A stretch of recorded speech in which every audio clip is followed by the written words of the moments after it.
እንኳን ደህና መጣሽ ብለናል። በድጋሚ ሚስራ እንኳን ተጠምቀሽ የእግዚአብሔር ልጅ ለመሆን አበቃሽ። ዛሬ የደስታ ቀንሽ ነው። ለእኛም ደስ ይለናል፣ በሰማይም ደስታ ይሆናል ነው የሚለው። ኤኒዌይስ የእግዚአብሔር ልጅነት ማግኘት ትልቅ ነው። አምኖ ተጠምቆ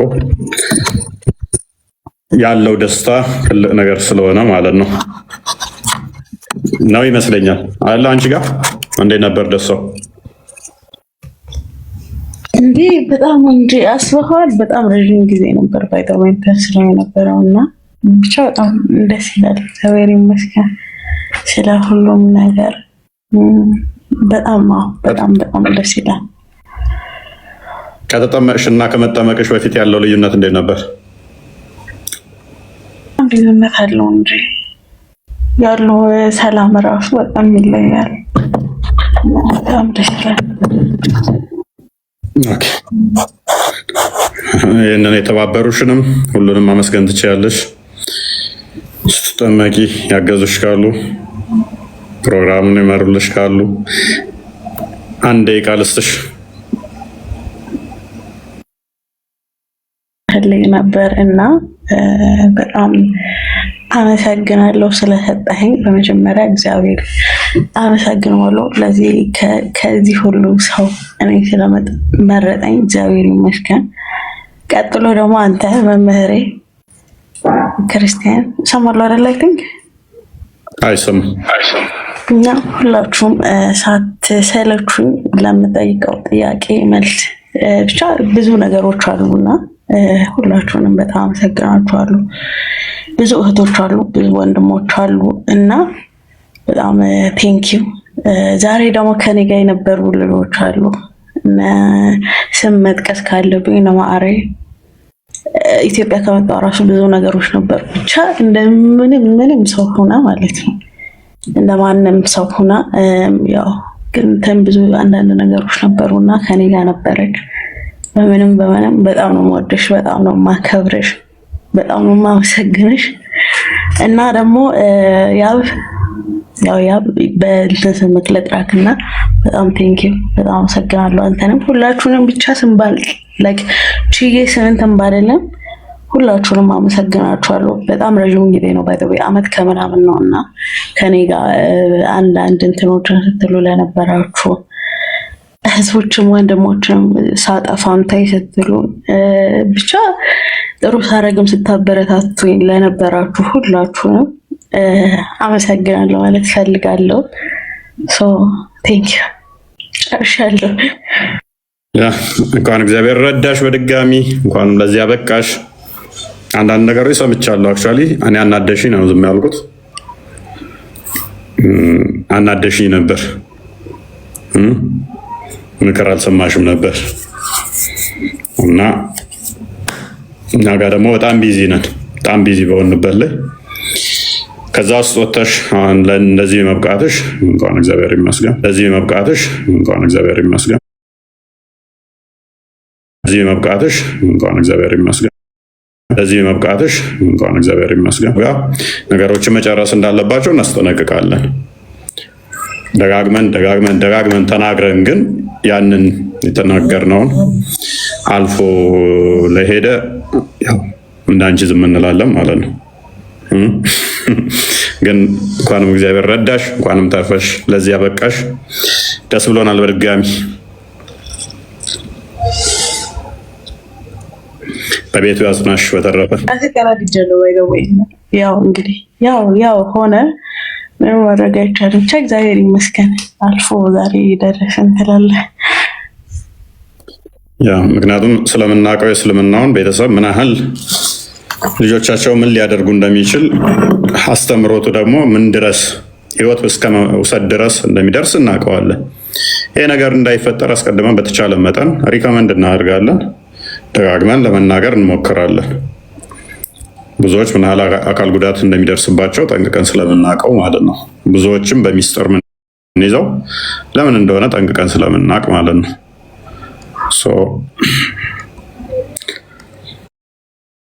የማናወራቸው ብዙ ነገሮች ስላሉ ማለት ነው እና እንደዛ ነው ዋናው። ተጠምቀሽ ከዛም ወጥተሽ እንግዲህ ስላየንሽ ደስ ብሎናል። በርቺ፣ በቤቱ ያጽናሽ። ክርስቲያን እሺ፣ እፎይ፣ ወደ ዛሬው ርዕሳችን መግባት እንችላለን። የዛሬው ርዕሳችን ከአላህ ፊት ጋር በተገናኘ ነው። እስካሁን በተለያዩ የአላህ አካል ክፍሎች እያወራን ነበረ። ከዚህ በፊት የነበሩትን ላይቮች ገብታችሁ ብታያቸው ዩቲዩብ ላይም ስለተቀመጡ እዛም ሄዳችሁ ቼክ ማድረግ ትችላላችሁ። የተለያዩ የአካል ክፍሎችን አንስተን እየተነጋገርን ነበር። እንግዲህ የሙስሊሞች አምላክ አላህ ማለትም ሙሐመድ ይዞት የመጣው አስተምሮ ማለት ነው አላህን በቦታ የገደበ በስፔስ የገደበ ሊሚትድ አድርጎ ያስቀመጠ እምነት ነው። ለምሳሌ አላህ የተለያዩ አካል ክፍሎች አሉት ብለው ያምናሉ። እግር አለው፣ እጅ አለው፣ ጆሮ አለው፣ ፊት አለው፣ አይን አለው የመሳሰሉት እነዚህን አካላቶች በሙሉ ይናገሩለታል። ባት አለው ይላሉ። በጣም በሚገርም ሁኔታ ግን እነዚህ አካላት የተገለጹት በሙሉ ማለት ነው አንደኛ በቦታ የተገደበ ነው። የት ገድበውታል? ከአርሽ በላይ ነው ብለው ከሰባተኛው ሰማይ ከአርሽ በላይ ነው ብለው ቦታ ገድበውታል። በዚህ አካሉ ባለው አካል በሁሉም ቦታ እንደማይገኝ ደጋግመው ይናገራሉ። የት ነው ያለው ተብለው ሲጠየቁ ከአርሽ በላይ ብለው ስለሚናገሩ ማለት ነው። ሁለተኛ ይህ አካሉን ደግሞ ማየት ይችላሉ። ማየት የሚቻል ፊዚካል አካል ነው። ለምሳሌ ማየት የማይቻል ወይም ደግሞ መንፈስ ያልሆነ አካል አይደለም። መንፈስ የሆነ አካል አይደለም ማለትም የሚታይ በቂያማ ቀን እናየዋለን ብለው ያምናሉ። በቂያማ ቀን የሚያዩት አካል ነው ማለት ነው። which means መንፈስ አይደለም ማለት ነው። ስለዚህ የሙስሊሞች አምላክ አላህ እነዚህን ባህሪያት ይናገሩለታል። ዛሬ ላይ ላይቫችን ትኩረት የምናደርገው ምን ላይ ነው ማለት ነው? ፊቱ ላይ ነው የምናደርገው። እስከዛሬ ጣቱን አይተናል፣ እግሩን አይተናል፣ ባቱን አይተናል፣ እጁን አይተናል፣ ጆሮውን አይተናል። በስፋት ደግሞ እጅግ በጣም በርካታ ነገሮች ስላሉት እነዚህን ደግሞ ደግመናቸው እንደ አዲስ እየደገምን ማለት ነው ብዙ ጥያቄዎች የሚጠየቁበት እጅግ በጣም ብዙ ጥያቄ የሚፈጥሩ ነገሮች ስለሚገኙበት ማለት ነው። እስልምናን በየቀኑ እያነበባችሁ ስትሄዱ በየቀኑ አጋንንታዊ ሃይማኖት መሆኑን የምትረዱበት አንዱ ምንድነው? የሚያመልኩት አምላክ ምን ያህል የተሳሳተ እሳቤ ነቢያቶችና ሐዋርያቶች የማያውቁት እሳቤ ይዞ እንደመጣ መረዳት ስለሚቻል ማለት ነው። በየቀኑ ሌሎች ነገሮችን ስለምናገኝ እነዚህን ደግሞ ወደፊት እንደገና በአዲስ ይዘናቸው እንቀርባለን። ወደ ዛሬው ግን ስንመለስና የአላህ ፊት ምን አይነት ነው? አላህ ፊት አለው ብለው ያምናሉ። ይህ ፊቱ ምንድን ነው ብለን እንጠይቃቸዋለን። ለምሳሌ እኛ ፊት ስንል ሉክ ስለኛ ከሆነ የምናወራው እኛ ፊት ስንል ፊታችን ላይ አይን አለ፣ ጆሮ አለ፣ ግንባርም ይባላል፣ አገጭም ይባላል፣ ፂምም ይባላል። ለምሳሌ ለወንዶች ማለት ነው። እነዚህን የአካል ክፍሎች የያዘ ቦታ ነው ለሰው ማለት ነው። ለአላህስ ፊት ስትሉ ምን እያላችሁ ነው የሚለውን እንጠይቃቸዋለን ማለት ነው ሙስሊሞችን። ከዚህ ሰዓት ጀምሮ መቀጠል ይችላሉ።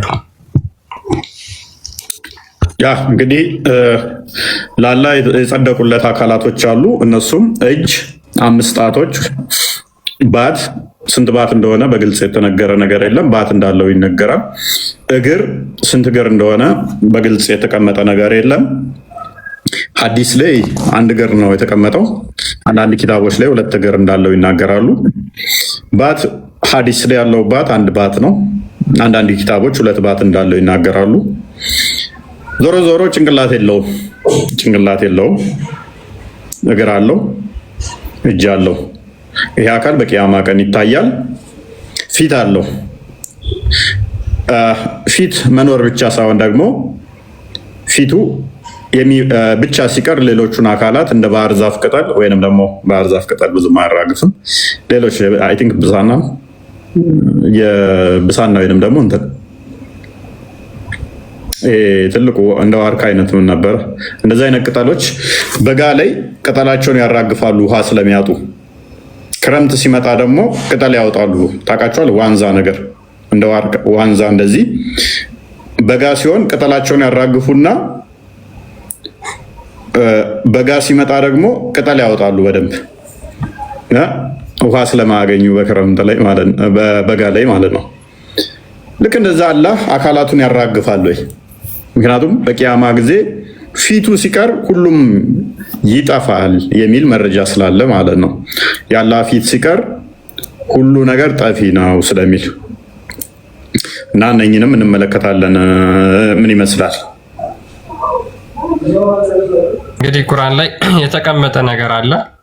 ያ ፊት የሚሉትን አካል የሚያጸድቁለት ከሆነ ከፊቱ በስተቀር ደግሞ ሁሉም ነገር ይጠፋል ተብሎ የሚታመን ከሆነ ኦፍኮርስ እንግዲህ የአላህ እጅና እግር ምንድነው ማለት ነው? የሚጠፋ ነው። በቂያማ ቀን ደግሞ በመጨረሻው ቀን የሚጠፉ በሙሉ ፍጡር ናቸው ተብሎ ይታመናል። ስለዚህ አሁን ላይ ለአላህ እጅ ተብሎ ሲነገር፣ እግር ተብሎ ሲነገር የፍጡር ነው ያለውን ወይስ እንዴት ሊጠፋ ይችላል? ፍጡር ስለሆነ ፍጡር ነው ወይስ ደግሞ እንዴት ነው ሊጠፋ የሚችለው በቂያማ ቀን? እንግዲህ ይሄንን ሙስሊሞች አይ ቲንክ ትመልሱት ይሆን? እስኪ ስለ አላህ ካስተማሯችሁ ምናየው ይሆናል ማለት ነው። ኡስማን ረሽድ ገብቷል። ስለዚህ በቂያማ ቀን አላህ ሟች ሊሆን ይችላል። አካላቶቹ ሊወገዱ ይችላሉ። ፊቱ ነች ምቀረው። ኡስማን እንኳን ደህና መጣ።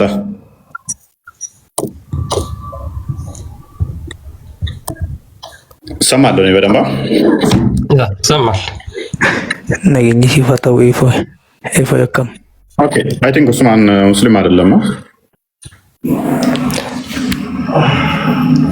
akkam fayyaadhaa ifoo nagaadhaa akkam naguma muslimaa moo muslimaa miti animmoo barana wayii gadiin ture gastii kan kee dhiyeenyumaan gooftaa fudhadhe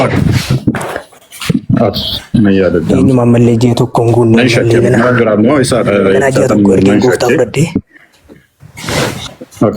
ዋናን ሸኬት ለምስጋፈል የንጋ ለኦኬ ሲሪ ለሸኮ ገብዳ እሺ በደንብ አስተውሉ። እንግዲህ ያላህ ፊቶች የማይወገድ ከሆነ አካላቱ ሲቀር ፊቱ ሲቀር ሌሎቹ የሚወገዱ ከሆነ እጅና እግሩ እንደ ቅጠል ይራገፋሉ ወይ? ሌላው አካላቱ ይራገፋሉ ወይ? እንዴት ነው የምትረዱት ይሄንን? ያላህ ፊትስ የት ነው መገኛው? ያላህ ፊቱ የት ነው የሚገኘው? ፊት ሲባልስ ሊትራል ፊት ነው ወይ? ፊት ማለት ምንን ያካትታል? እጅን፣ እግርን ወይንስ አፍንጫና ፊት አይንን? ምንን የሚያካትት ነው?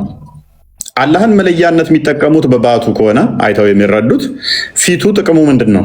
ያላህ ፊት ጥቅሙ ምንድን ነው? እሱ ካለመወገድስ የታደገው ምንድን ነው? እሱ አላህ በቂያማ ቀን አካላቱን ያራግፋቸዋል ወይ? አላህ በቂያማ ቀን ይወገዳል ማለት ነው ወይ? ቂያማ ላይ እግሩን ሲከታት እዛው ነው እግሩ ገብታ እንደ ፌስታል ተቃጥላ ትቀራለች ማለት ነው።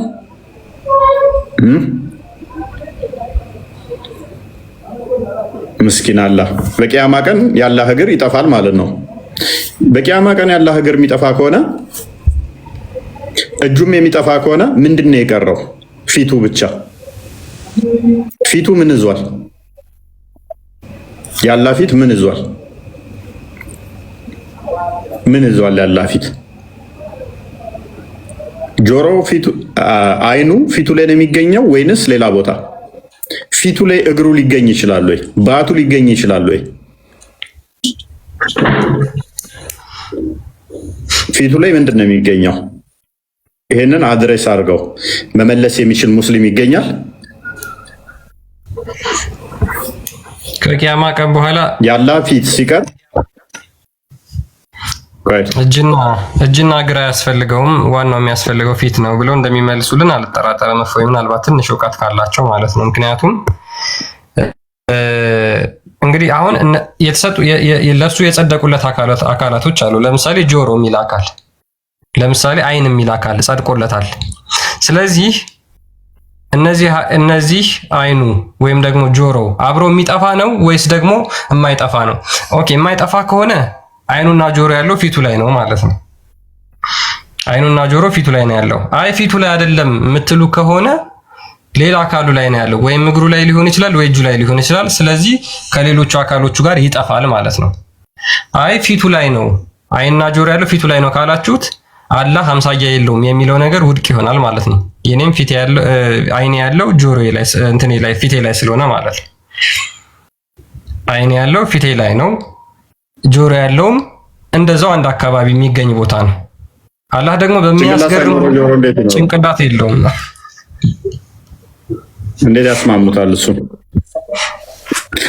አንደኛ ፊት አይን አለው የሚለውም እኮ የለም እኮ እንደዛ አይነት ሁኔታ ጆሮ አለው የሚል የመጣ የለም። ፎር ሴክ ኦፍ አርጉመንት እንደው ከሰጠ ነው እንጂ የመጣ የለም። አስፋራሳይ ነው ይወራለው የሚል የመጣ የለም። ግን ያላ ፊት ሲቀር ሌላው ይጠፋል ማለት ምን ማለት ነው? ያላ ፊት ሲቀር ሌላው ጠፊ ነው ማለት ምን ማለት ነው? እግርና እጁስ አያስፈልግም ወይ? እግርና እጁ ላላ አስፈላጊ አይደሉም? መወገድ ያለባቸው አካላት ናቸው ወይ? ጥቅም አልባ ናቸው ወይ? ምንም አይሰሩ ናቸው ወይ? አይ ቲንክ ኔትወርክ ትንሽ እንትን እያለኝ ነው። ይሰማልኛ? ያ ይሰማል፣ ሜቢ ይሰማል። ነጃት አለሽ? ያ ትንሽ ላግ እያደረገብህ ነው ግን